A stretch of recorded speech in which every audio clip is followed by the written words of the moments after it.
And that is the story of the Blue people of Troublesome Creek.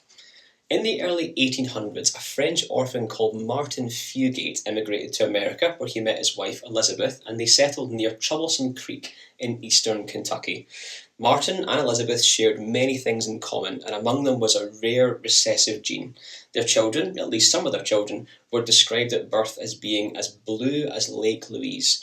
They were healthy in most ways, but their blood chemistry was different. Their body accumulated an unaltered form of hemoglobin, the chemical that we all have in our blood that carries oxygen. This Fugate variety of hemoglobin, called methemoglobin, is what caused their outward blue appearance that not only Martin and Elizabeth's children possessed, but also many of their further descendants would display too. And as a result, we have a blue patient. This methemoglobin variant does not carry oxygen as well as the normal form, and so the family did display anemia-like symptoms. They were somewhat ostracised from their rural and religious community, and they began to draw the attention of the medical profession. A number of treatments were tried until eventually, in the 1960s, it was decided to treat our blue patient with a blue medicine. Not just any blue medicine, but in particular, and specifically, methylene blue.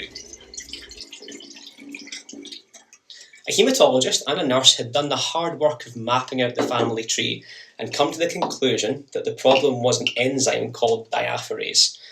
In most people, diapherase quietly converts that methemoglobin that was causing the Fugates to have blue skin back to normal hemoglobin, and it does that all day.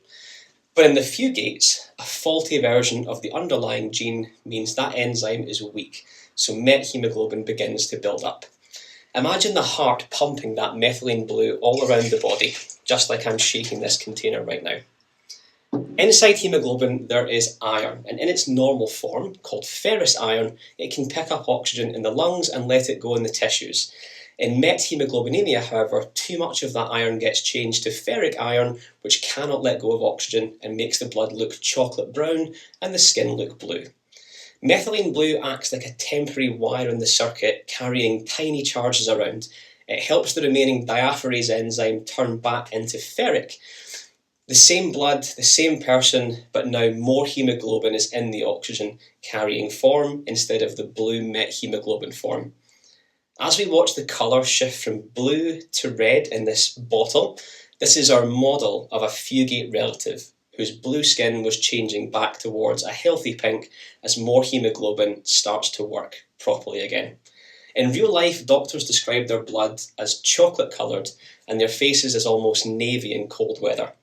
At around 10 to 20% methemoglobin, people can look dramatically blue but feel reasonably well, which fits with the stories of the Fugates living normal lives, working, marrying and having children.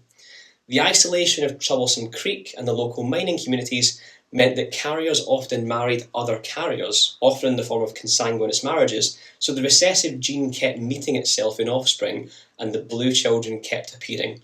So this gentle colour change in our bottle stands in for a much bigger story about genetics, isolation, and how one enzyme can make a whole family suddenly famous. But it's not the end of the story. There's one more brilliant detail. Methylene blue in its oxidised form is water soluble. It can circulate in the blood and get filtered out by the kidneys, concentrated in the bladder and deposited into the urine. Some of the dye is briefly converted to a colourless form within the body, and then when those patients go to urinate, the colourless form encounters oxygen again, it's reoxidised, and that causes the patient, who once was blue in skin tone, to now pea blue instead. And that is the story of the Blue people of Troublesome Creek.